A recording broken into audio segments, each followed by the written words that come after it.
Started. Welcome everybody. It's a great Wednesday. I just wanted to say to start off, welcome to a new agent that joined our office today or this week would be Sean Rosettos. Welcome. I got to meet you in person. Everybody send him a warm welcome when you get a chance. And then for bucket fills to get started here, I'm actually going to give it over to Susan Gedstad to talk about that. Thank you, Drew. Hey guys, I just wanted to say you rock. Thank you so much for contributing to the cookie drive. It was a shitload of cookies that were delivered. I think it was well over, I think it was about 150 pounds. You guys really stepped up. I had so many here at my house. When I got to the office yesterday, I couldn't believe what was there. So I mentioned in my Facebook, but I'll tell you guys, he had enough for last night and they thought they'd have obviously plenty for Thursday night serving, and they were going to throw them in the freezer, and he was in a pickle for what he was going to do for Christmas dessert. So he's going to put the rest in the freezer and he's got it all handled. So, you know what, everybody just pitched in a little bit, really made a huge difference. So I just want to say, shout out to you guys. You rock. Thank you. Awesome. Thank you, Susan, and great job, guys. Just a quick reminder, if you can please mute yourself when you're not speaking, that would be great. Mindy, I think you're not muted. If you can mute yourself, please. Can you hear me, Drew? Yes. I got a bucket fill. Okay, go ahead real quick. Okay. Did you want any more? I didn't. I'm sorry. Yeah. No, okay. Go ahead. You do want me to say something nice? Okay, I can do that. Always. It's the season. Okay. I got a bucket fill for our MAPS coaches. I have a MAPS coach I've been working with for a year, and I thought it's time to fire him. It's been a year. I hate my numbers. I hate this year. I hate everything. And then I looked at my board and I go, whoa, wait a minute. I have 10 listings this year from cold calling that I would not have had I not been pushed by my coach. So yay, MAPS coach. Yes, thank you, Peggy. Yeah. Or anybody that wants more information about that, talk to Peggy, talk to any of us. MAPS coaching is great. Thank you, Peggy. So let's also give a couple of congratulations and some announcements. Yeah, congrats to Lindsay Key, Baby Grayson, Capri. Congrats, Lindsay. And then also next up is congrats to Debbie Giametti for being 2020 CREA Realtor of the Year. Yes, if you get a chance, send her a message. Good job, Debbie. And then also when you get a moment on Facebook or shoot him a text, Carl Kyler is getting married. He's getting hitched in Hawaii. So him and Jules should already be there. So yeah, give them a congrats when you have a moment. And then let's go ahead and give it over to Broker Bob for some broker updates.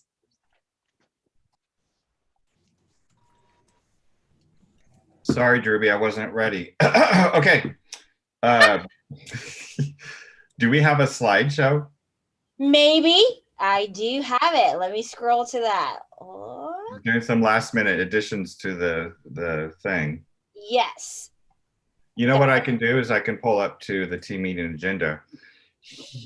I'm ready too. I'm ready for you whenever All right. Congratulations in the coaching program. We want to give a shout out to Team Alicia. Mandy Gonzalez took a new listing and it's already in escrow. Great job, Mandy. She's in growth with Alicia.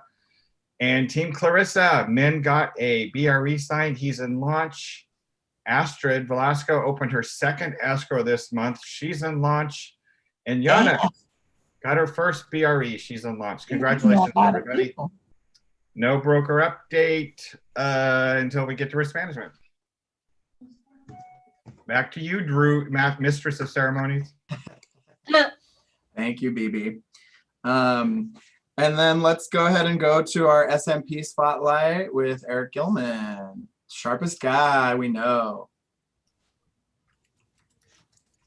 Beautiful. Thank you for having me. You know it's going to be the best day of your life when you get the knife guy on your Zoom.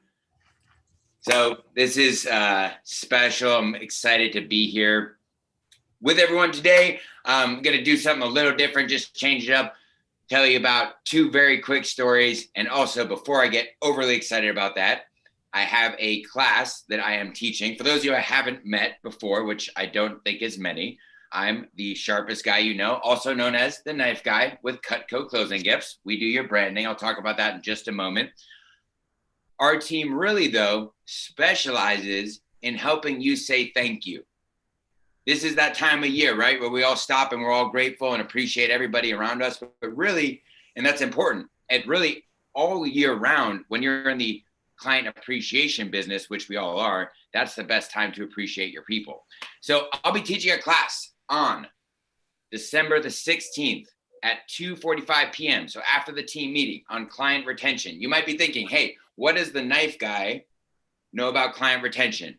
Well, it sums up with this one number: of the $2.4 million in sales that my team will do this year, 85% of that will be repeat or referral-based business.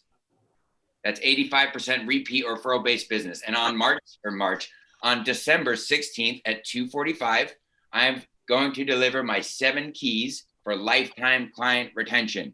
Simple and effective practices for any business, whether it's 5 months, 5 years, or 5 decades in, to implement to strategically appreciate their clients. But speaking of appreciation and thank you, again, that's what our team helps you do. Before again, I get all excited with these stories and wrap it up here, I just want to say thank you to everyone who's on this call. I miss y'all. I miss my Metro family. I'm here. I'm the area director for Southern California. I'm here in Mission Valley. I work with 23 Keller Williams offices altogether, but truly Metro is one of the top ones in my heart that I've been working with since day one. It was the first one that I ever did. And I just greatly appreciate your staff, everybody, Ashley, Eve, Rob, Broker Bob for continuing to support the affiliates. And we'll be here, despite whatever global pandemic 2021 is going to throw our way. I'm going to be here on your Zoom, supporting your events, bringing you new classes and teaching you how to do it. So real quick though, 2 quick stories about 2 clients that I've been dealing with lately. One of them was just early, both of them happened this week. And one of them called me up, says, Eric, I've been used to take my clients out to dinner all the time, and I was doing passport dining cards. But the fact of the matter is, obviously, that's not happening right now. Where are people? They are, whether we like it or not, at home. And they're eating food every day, cutting it into smaller pieces. So in case you're unfamiliar, we take your name, we brand it on a high quality American-made knife. And then the other reason I've been getting calls this week is because that branding, it makes it 100% tax deductible. So if you need a tax deduction before the end of the year, I've been getting a lot of calls for that. So I'm going to put my information here in the chat at the bottom. I want to wrap it up. I know we're super tight on time. I'm getting carried away with my super gratitude for the whole office. So forgive me there. I'm going to be doing a drawing here at the end. Put your name, text me your name if you want to enter it in the drawing. I'm going to put the information here in the chat.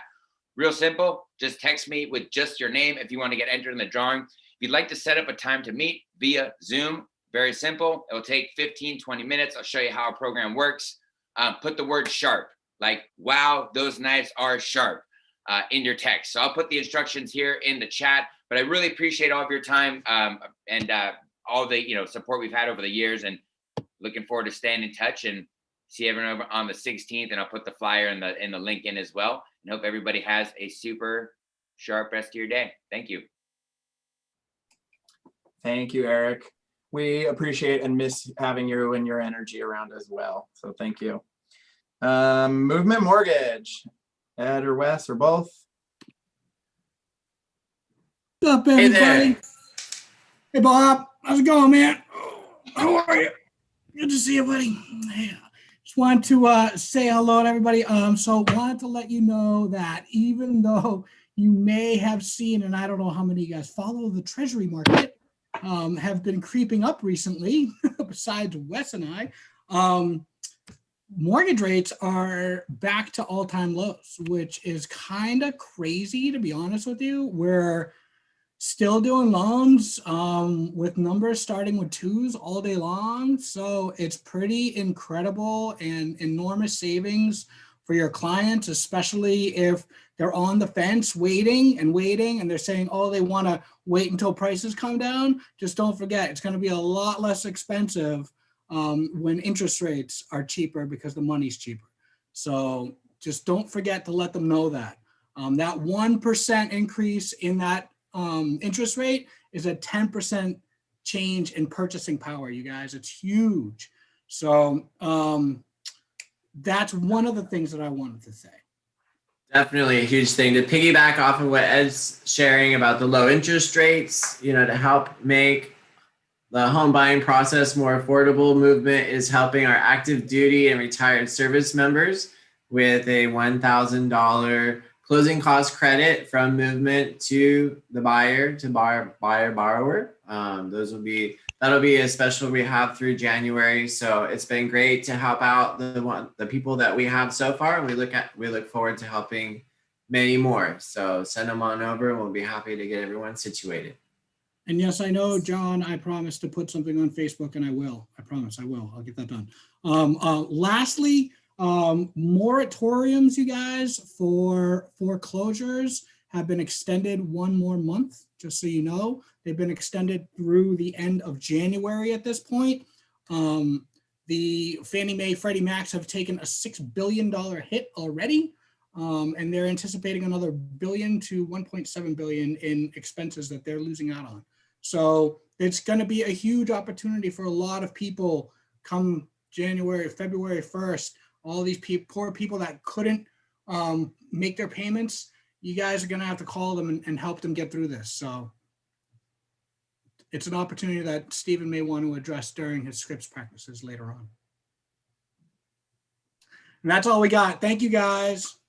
Awesome. Thank you, Movement. Thank you, Ed and Wes. We appreciate it. A+ escrow, Justin, you're on, right? What? No, I was just waiting for the party. What's happening? No. Hey guys, I just wanted to give you a shout out real fast. Taxes become delinquent tomorrow, but the county is obviously very behind. There are shortcuts out of that. There's a tax indemnity letter that your clients can fill out and send to title, or we can have a proof of your mortgage payoff showing that escrowed account has actually paid those taxes. If we do have a copy of a check that the clients have sent in, we can use that. There are ways around this. We're having a few challenges with that, so I just want to let you guys know for any deals that you're doing with outside escrow companies. That's all from me. See you guys in a little bit. Thank you, Justin. Appreciate it. And then we have a quick ALC minute with Bridget Potterton from the Culture Committee. Hello, everybody. I hope you are all excited for our party today. First, before we get started, I really want to take a minute to thank our amazing Culture Committee. That is Susan, Eve, Vinny, Amy, Kathy, and Claudine. We've probably had 5 or 6 meetings just to plan this holiday party to make it special for you guys. And I'm so excited that we have over 50 people RSVP'd. So thank you, everybody, for coming. We can't wait to have fun with you. Just a couple of upfront things I want to go over. Number 1, in order to play all of the games, you're going to need to be on your computer. So make sure you're on your computer. If you have to be out and about, driving, going to appointments, still jump on and do it on your phone. Just know that you'll only be able to participate in some of the games, but you'll still have fun watching, I promise. Don't forget your ugly Christmas sweaters. We do have a prize for the best sweater. Thirdly, you must be present to win. So if we call out on your name for one of our spin the wheel games and you're not there, you don't get the prize. I want to give a quick shout out just in case those of you are not able to attend. Our SMP program is what's paying for our party today. So thank you so much for all of our SMP vendors, but I especially want to give a shout out to our sponsors who are providing some of our prizes for today. We've got Deborah and Gary from Old Republic and Ron Cantor from Cantor Property Inspection, also brother of Amy Bloom, but we don't hold that against him. And then one last thing, just a little tip.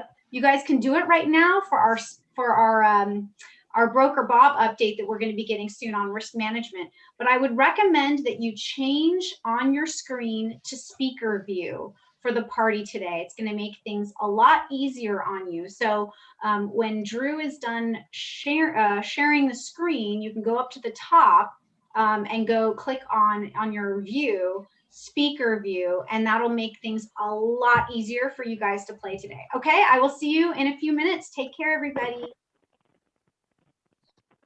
Wonderful. Thank you. We're excited to play with you and have fun at that party. Make sure you join us. RSVP if you haven't. And then let's go to property pitches. Anybody have any properties to pitch? Going once. Going twice. Marshall? I'll do one, a property pitch. Go for it. We don't have the listing agreement signed yet, so I can't give out the address, but Gary and I have an upcoming listing. It's in the Princess Del Cerro community, for those of you that are familiar with Del Cerro. It is a 4-bedroom, 2.5 bath home. He bought this place a couple of years ago to renovate it, and he was kind of doing a flip, but he's very slow, and he finally decided this year to get on it and get it done. The house is absolutely stunning. It's about 2,500 square feet, completely renovated top to bottom, in and out, from landscaping to windows to stucco to everything inside. And it looks like it's going to comp out right around 1.1 million. We were hoping to get it listed before Christmas. He still has a lot of work to do on the inside, but it's really just kind of the details. It's, finishing putting in the sinks and getting the hardware for the cabinets and things like that. And then he still has to do the landscaping. So it isn't photo ready yet, but I think it's going to be a great opportunity when we do have it. Anybody that wants to advertise it is more than welcome to. It's a beautiful home. The quality of his work is phenomenal. We've been working with these clients for over 20 years. And they've renovated all of their own homes to the nines. Just absolutely stunning what he's done to this property. So I'll definitely get the address to you guys once I have the signed contract. Thank you, Amy. Anyone else have a property to pitch? I've got one. Hi guys, this is Nikki. And we have a incredibly beautiful Point Loma Harbor View home coming back on market. You may have heard that we had a 27-year violation that popped up out of nowhere. We've been fighting the city tooth and nail. We're told it would have been over a year before we could get clearance from 7 different departments. And we sent out a Hail Mary request and hey, is my bird? And he came back today and they cleared all of them. It is 2 bedrooms upstairs, 1 complete living space downstairs. So 2 upstairs bedrooms, 1 downstairs bedroom, 2-car garage in Point Loma, which is very rare, and a rooftop cocktail lounge. So it'll be going on market somewhere between 1.2 and 1.4, probably in about a week and a half. So email me or DM me for details. Thanks, guys. Awesome. Thank you, Nikki. Anyone else? Nope. Okay. Does anybody have any buyer needs? They can quickly go over, or we can just post on Facebook. I do. I need as many buyers as I possibly can get. So if you guys want to just call me with your peoples, I will gladly help them out. Eddie, usually you're supposed to flex and your sleeves fall off. It seems that you flexed and your sleeves just went back on. Awesome. Any other property pitches or buyer needs? Make sure you post them. Make sure you post them on Facebook on our inter-office page so everyone can see them. And I believe that's it for me. I think it's our main speaker, Broker Bob with Risk Management. Thank you, Mistress of Ceremonies. How did Drew do today, you guys? He stepped in and stepped up and stepped in to do this. Give him a big shout out or a thumbs up. Mistress of Ceremonies. Anyway, hey, happy Wednesday, everybody. We're going to get in. So this week I was nicely reminded how old I am. This popped up on my Facebook feed as a memory, and I feel it necessary to share this little tidbit here.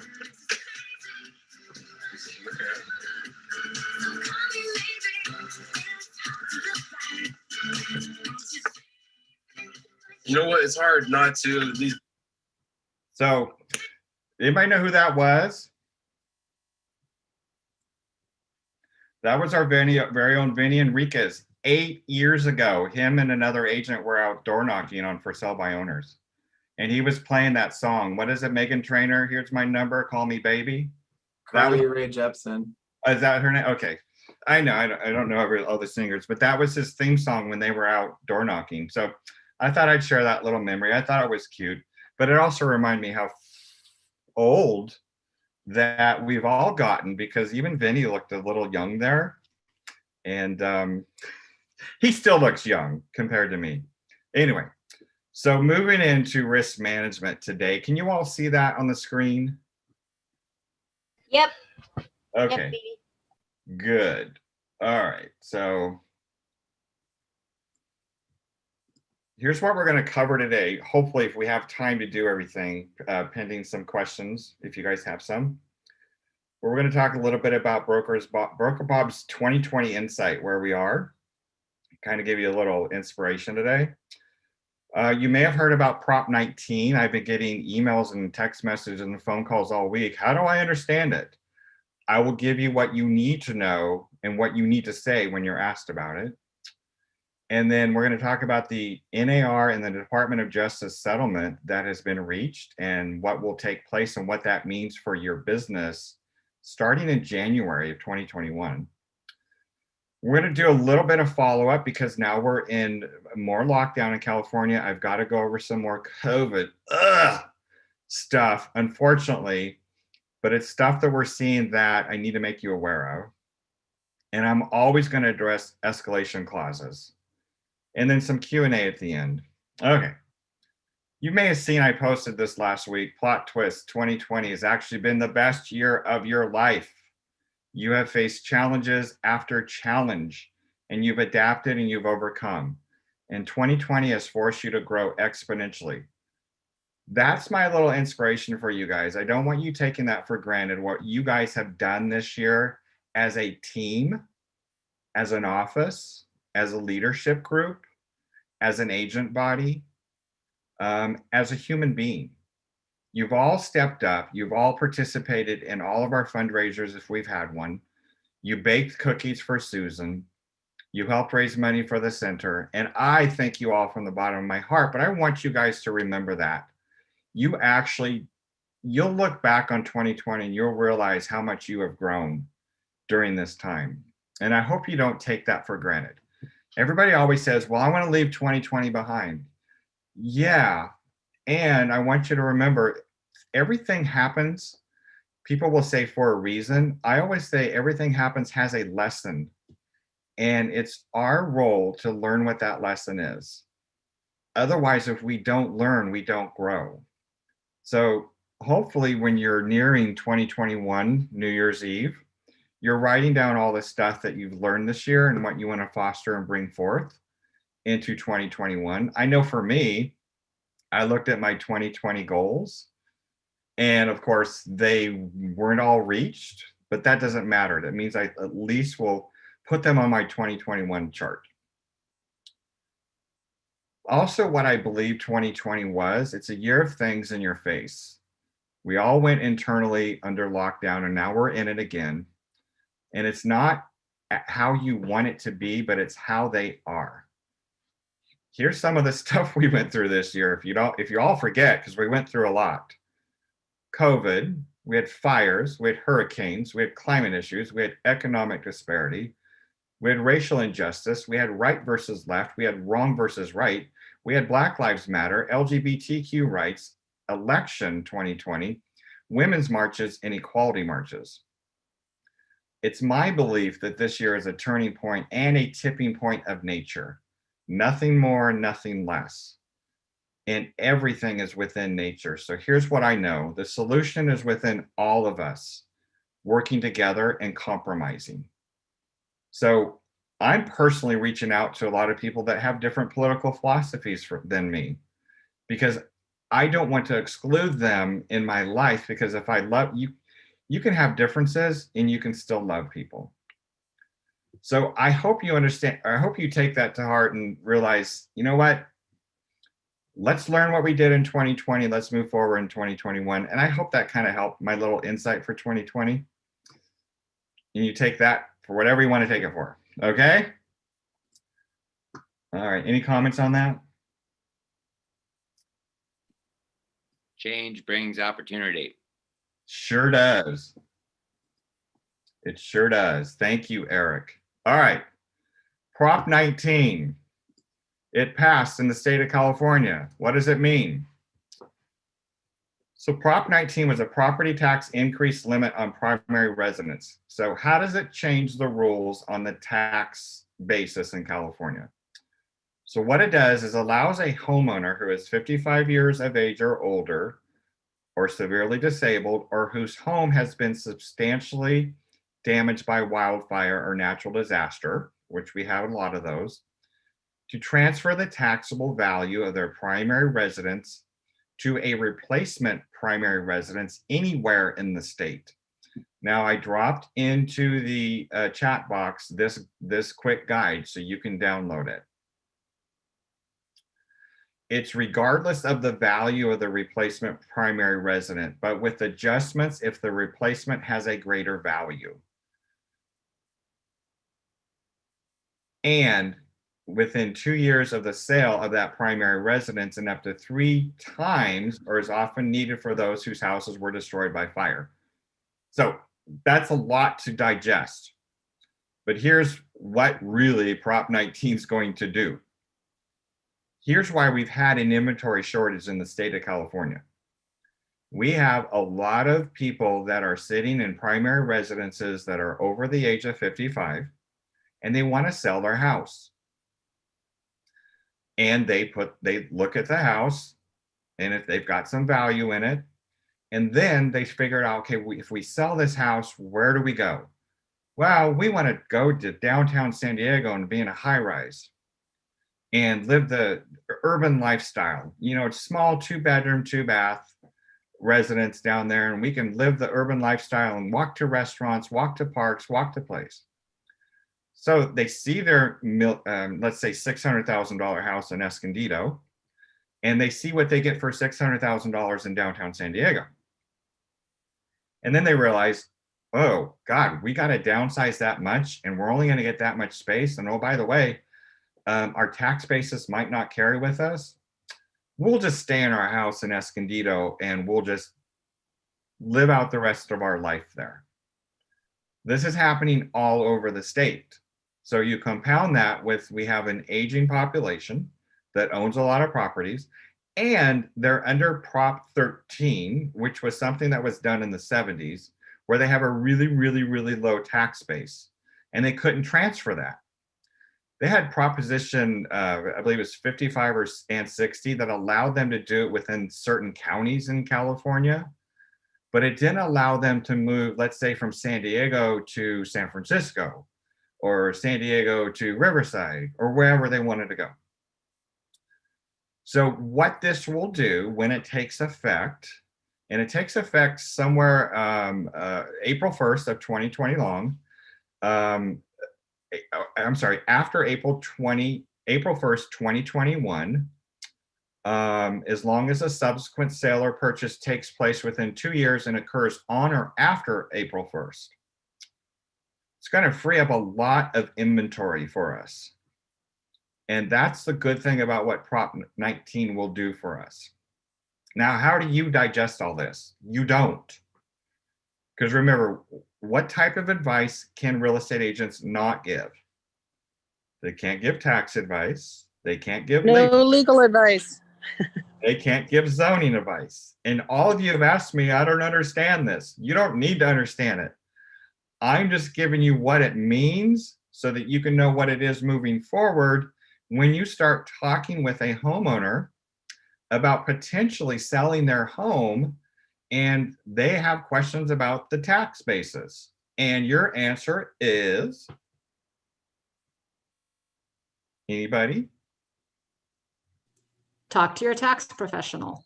Exactly. Thank you, Amy. You get the prize.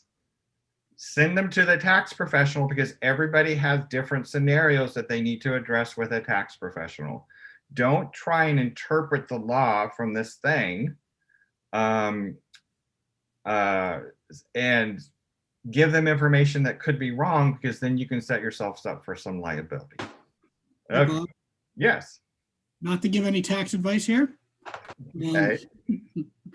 But another aspect of this law, and I'm working with a real estate lawyer right now about this, is that if someone is over the age of 55 years old and their children are going to inherit this property, if they pass away, there's now a step up in the tax assessed value of the property. So what my client is doing is she's actually purchasing her parents' house now so that they can transfer this the tax assessment into her name and to keep it the way that it is now, rather than get hit with an increase in the tax assessment. So look into it a little bit further, you guys, from the inheritance point of view, because it does have implications for the tax assessed value that's going to get passed on to the next generation. So thank you, Ed. That was actually my next point, is how does Prop 19 affect the rules on intergenerational transfers to children or grandchildren? Love you, Bob. Yeah, I love you too, Ed. Show us your muscles. So what it does, it limits the exemption to those properties where the primary residence continues to be used as a family home by the child or grandchild transferee. So if so, the taxable value will remain the same as long as the child's in that house. But if the child's going to actually use it for a rental property, that transfer of tax base won't occur.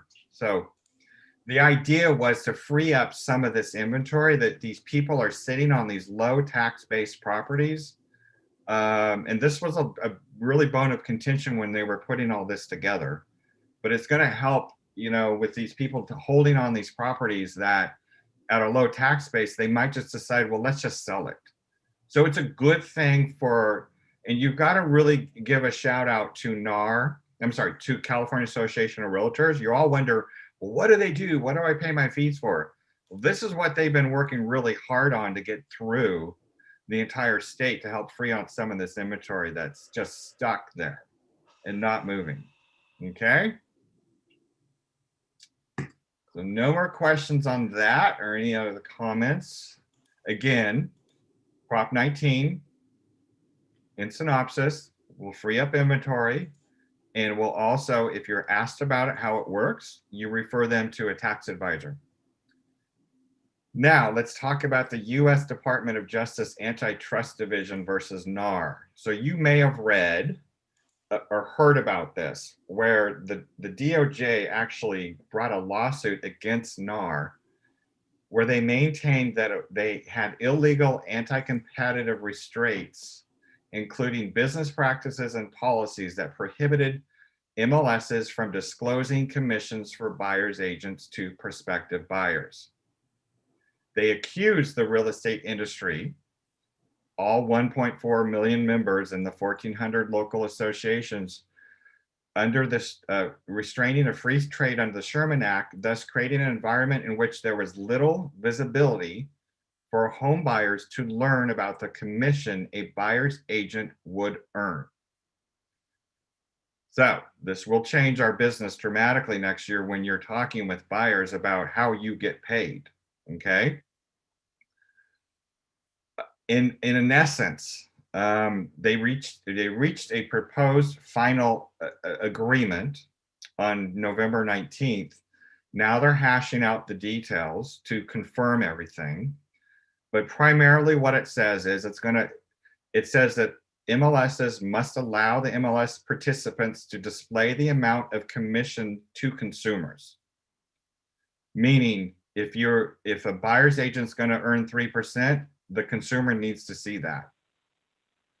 So licensees cannot claim free or at no cost if being compensated through the MLS. So when you're sitting down with your buyers in the buyer consultation, you can no longer say, my services are free to you. I don't make money unless we get to the closing table. And it cannot sort by commission amount or name of brokerage. That's another implementation they're going to do. And here's the part you're not really going to like. It's going to allow lockbox access of MLS listings to any licensee with seller approval. So when we say with any licensee with seller approval, what does that mean? Well, a licensed real estate agent will have access to any properties that are out there in the MLS. For most part, what this does, if they're not a member of an association, let's say they're just an independent agent, they don't belong to SDAR or PSAR, North County, but they're a licensed agent in the state of California, that seller will give you permission to let that agent that's not a member of any of the MLSs to have access to the property. So you guys do the right thing and you join an association, but someone that doesn't want to join an association will still have the ability to get into that property to see it. If the seller says so, but can we advise the seller that that's a bad idea? We can, yes. Yes, we can. Thank you, Ashley. So here's the time frames on all this. And it occurs after January 19th, at 60 days after.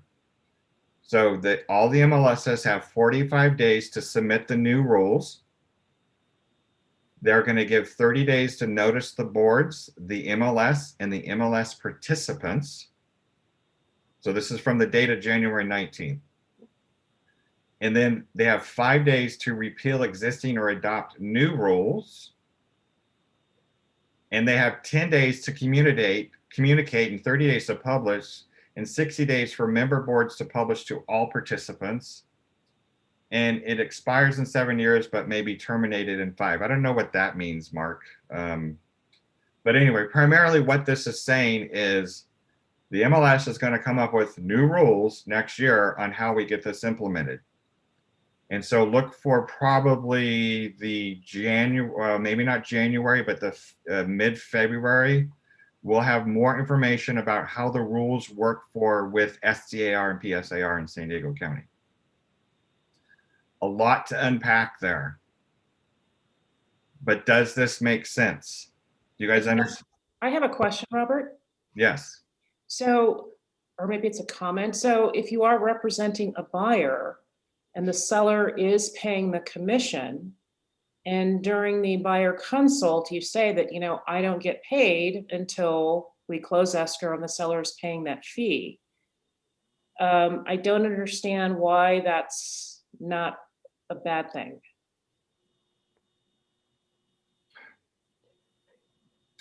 The lawsuit was based upon that.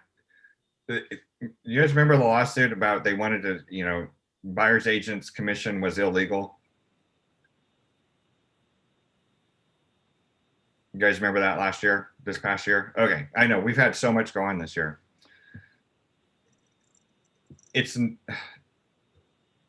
primarily what it means, Claudine, is now we are responsible to disclose to any buyer we're working with what we're getting paid.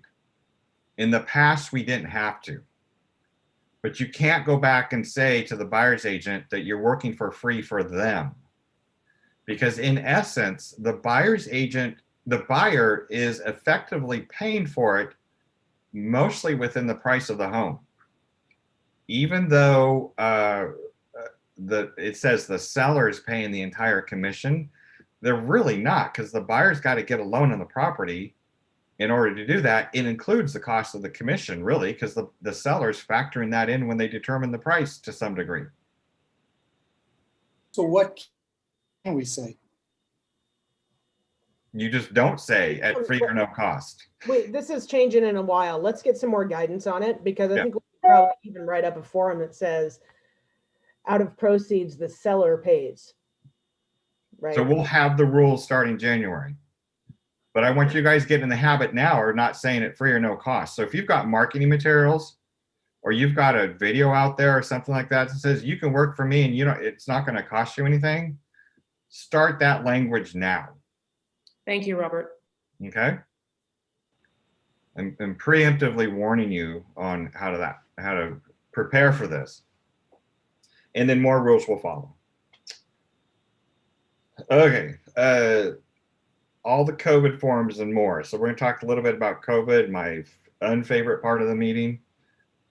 here's what we're seeing in the transactions that are coming across. And now that we have entered into another shutdown and we've got COVID raging all over the state, there is a responsibility more on you guys to talk about the CVA, the coronavirus addendum or mandatory document. And what we're seeing more and more of the transactions, either they don't have it at all, and I'm not saying it's good or bad, or they will have it in there and they'll have nothing checked in box 4 and 5. So the CVA form is a form designed to, it would be what if happens. What if my buyer gets COVID and can't buy the house? What if my seller gets COVID and decides not to sell their house? So it's kind of an if-then form. So you either decide you're going to use the form, and what you should be doing from either a buyer's agent or a listing agent. So let me take the listing agent perspective. Why would a listing agent want to consult with the seller on having the CVA form in their transaction? Because let's say the seller actually is a medical doctor and they're a frontline worker and they're selling their house, but all of a sudden they get COVID and they're in a transaction that they don't want to complete because they need to stay in their home, or maybe they've lost their job or whatever. Or maybe the sellers, maybe they're not frontline, maybe they're in the risk of losing their job, and the house they're going to go buy, they won't qualify for that loan. Every case is different, but you have to consult with the seller about the form. And I don't think that that's happening. And it's really to say, this is an if-then process. If something happens and we can't complete the transaction because of COVID, then at least we have this scenario in there that will define what happens if it does happen. Same thing from buyer perspective. If you're representing a buyer and maybe they are a frontline worker and then all of a sudden they get COVID and they get sick and they're in the hospital and they can't close in time. Same thing. You got to protect the buyer in that scenario as well too. So Robert, this is Dan. My question on that is, you're asking us to present the form but not necessarily have them sign it, because when you're going to sections 4 and 5, you don't necessarily know what you're going to be filling out. You don't know time or dollar amounts or any of that necessarily until it happens. So are you saying that we should be presenting the form so that they're aware it exists rather than signing it and filling it out? Yes, you need to present it and say, this is here as an option. Let's talk about it and let them decide. Because what could happen is, let's say you did present the form and they found out about it later because there's a big lawsuit and maybe they lost their deposit or it cost them a lot of money, and then they can have a claim against you for not representing them properly. And that's really what this is all about, is your responsibility fiduciary is to present them with everything that can protect them. And the biggest claim a buyer or seller will make post-close is, my agent didn't tell me that. My agent didn't tell me that. That's their claim. So does that help, Dan? And I know every scenario is different. You know what? You've got to look at each individual scenario, and if it's a slam dunk sale and you know you can get it done, go for it. You don't need the CVA form in some cases. But if it's a scenario where it's a frontline worker or that person's at risk of losing, they could have lost their job, whatever. So there's no one size fits all for it. So, but what we don't want to see is we see the CVA in it and section 4 and 5 is not filled out. You don't need it then, because it doesn't really address anything. And in some cases, it could be a lender issue as well too. The lender, in one case, we had to counter out the CVA form because it wasn't filled out properly and the lender didn't like it. Okay.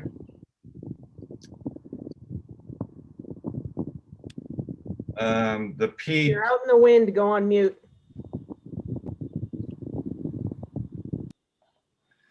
The one thing Mark is not seeing in the transactions up until final review, even up till the day of, is all the PDVs uploaded. The PDV is the form that allows people to have access to the property.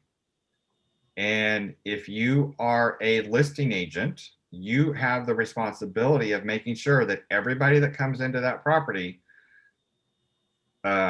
inspector, buyer, all the buyers that visited it, any appraisers that visited, anybody that steps foot in that property, you've got to make sure those PVs are tracked and traced and put into your transaction record. And we're seeing last minute closings where no PEDs are showing up at all. And we don't have it hold up checks being released, but I want to bring this to your attention now that make sure that you guys have that in your transactions moving forward, especially where we are now. So Robert, can you clarify, you want all of the PVs from all 38 buyers that walked into the property before an offer was accepted, in addition to everybody that entered it after? Yep. Okay. Yep. It's a responsibility to have it maintained in the file. We're legally required to maintain this in our broker record. What about the buyer signed PVs for every property that they entered prior to their escrow? I'm not concerned about that unless they entered one of ours. Okay. Yeah, I'm more concerned from the listing agent perspective. And don't forget, COVID penalty is $1,000 fine and up to 1 year in jail. So I just want to remind you guys of that as well too. And Glide has made it really easy to collect your PEDs. And I know the degree of professionalism you guys are dealing with some of these people. I mean, hats off to you guys, because I know you have agents. Well, I'll get it to you. I'll get it to you before we get there, you know, and then you got to worry about getting them a code and all that stuff. I get that. Send those, just tell them to go to some training education at KW. And then finally, we talk about this every week, and this is important to understand, the escalation clauses. And this is addressed every week on the CAR statewide call with brokers, and this is happening all over the state. And I get it, escalation clauses. Our advice as a broker is that you have your principal seek legal input from a qualified California real estate attorney to write the appropriate language. Now, how does this work? I know they're not going to go speak to an attorney. Because like, well, why can't you just do it for me? Your responsibility is to advise them. That's different than them going. You advise them that they need to speak to a qualified real estate attorney. They're like, well, we'll just write up what we want to put in it. Okay, great. Then you follow up with an email. Per my advice, I told you to speak with a qualified real estate attorney, and you're wanting to move forward with this language with the escalation clause. Memorialize that in an email to protect you post-close, because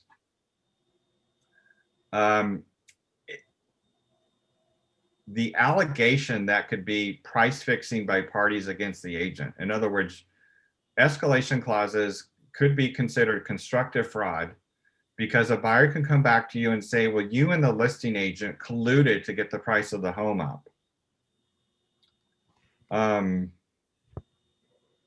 It could have lender issues in it. And it can also have conflicts with the parties in the transactions. And they're very dangerous, really, in essence. And I know they're happening because we're in I see where our inventory is, and everybody's fighting tooth and nail to get whatever escrow they can offer accepted.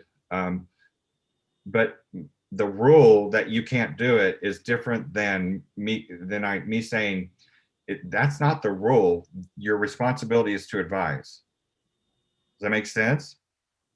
As long as you advise, then you're safe, because they can't come back. Advise and document. Yeah. They can come back to you post-close and say, well, you never told me. And that's where agents get sued a lot.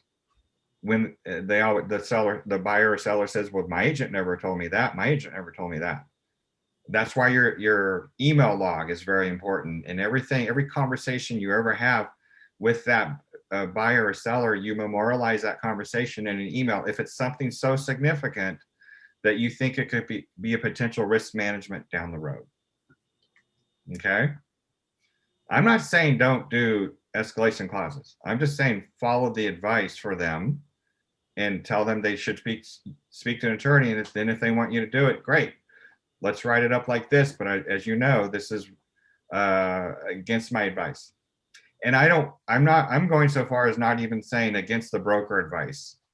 I don't want the written letter that Carr has that said you're doing this against broker advice, because that's just too harsh for me.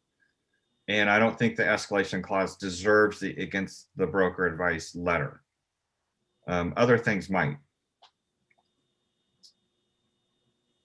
Any questions on the escalation clause? And I'm sorry I talk about it each time, but unfortunately it's the market of the moment.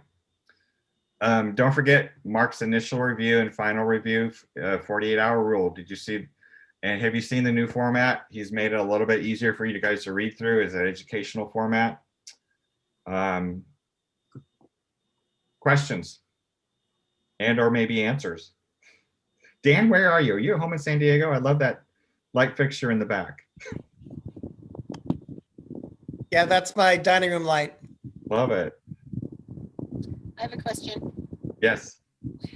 The new format that you're referring to regarding Mark Miller, is that the command format or is that something different? No, the review format. When you submit your files, you're going to submit your either new listing or new buyer files within 2 business days to Mark to do an initial review. And then he'll give you a synopsis of what you're missing and what you need to do to correct the file. And you get that email sent back to you. The new format is it's a little bit more bullet points as opposed to why you need it. He'll have sometimes why you need it as an educational opportunity, but we want to make sure that you're getting it in such a way that some of you high Ds can see the bullet points because we know how high Ds like to read, not very much. And coming as a high D, that's me too. We all know the C's are going to read everything. All right, any other questions?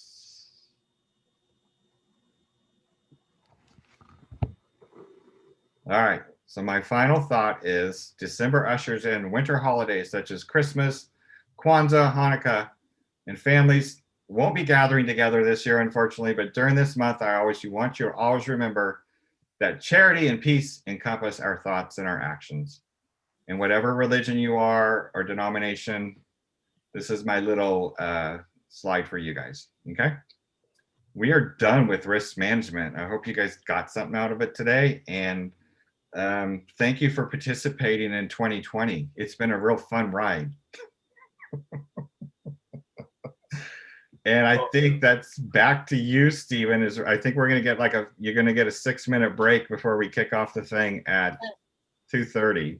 I was going to say, this is the time to, well, first off, thank you, Robert, for keeping us compliant and safe. And thank you, Drew, for kicking us off. Yeah, nailed that MC role. So yeah, we're going to take a quick little 6-minute break, grab your favorite beverage, take a bathroom break, and we'll see you back here in a hot second. Put on your ugly sweater, Yeah. people.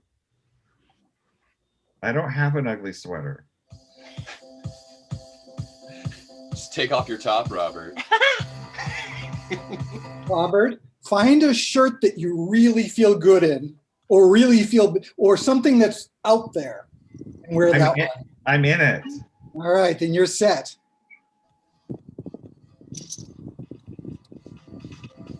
Hi, guys. Can I just say something for a moment? 6 minutes, open floor plan. Hi, guys. It's Marianne. I just wanted to throw out there, if you're looking for our great holiday gift, my new children's book just came out just in time for the holidays. It's called Taking Turns. So anybody who has young children or it's a great Congratulations. Thank you. It's a great client gift for people who have young children with their clients. And if you have young children yourself, I would say it's for ages 3 to 8. And it literally is about taking turns. And I thought it was so ironic that it came out during the time that there were 2 presidents. We didn't know who was going to be president. So anyway, very, very interesting. And then on the back of the book, there's some science facts and there's some downloadable teacher guides on my website. So I can put it in, I'll put my website in the chat box, and that can give you all the options of how you can order the book. And you can certainly order a signed copy from me anytime. I'm happy to deliver it to you. Cheers. Have a great holiday.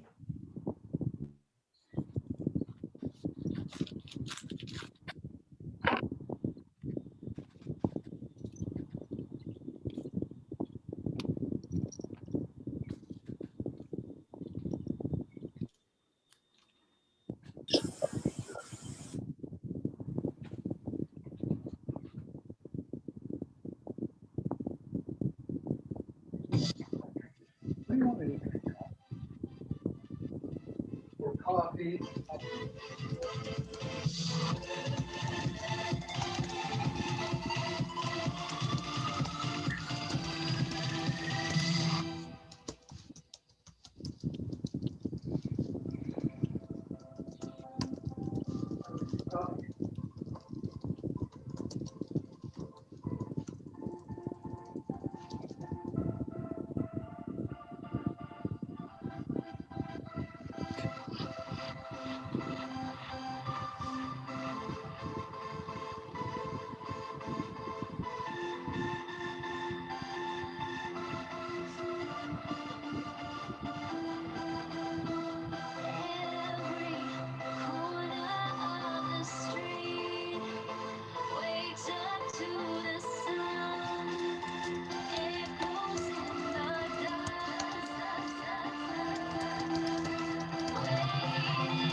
It's a Christmas party.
Somehow my starting sound is there in it.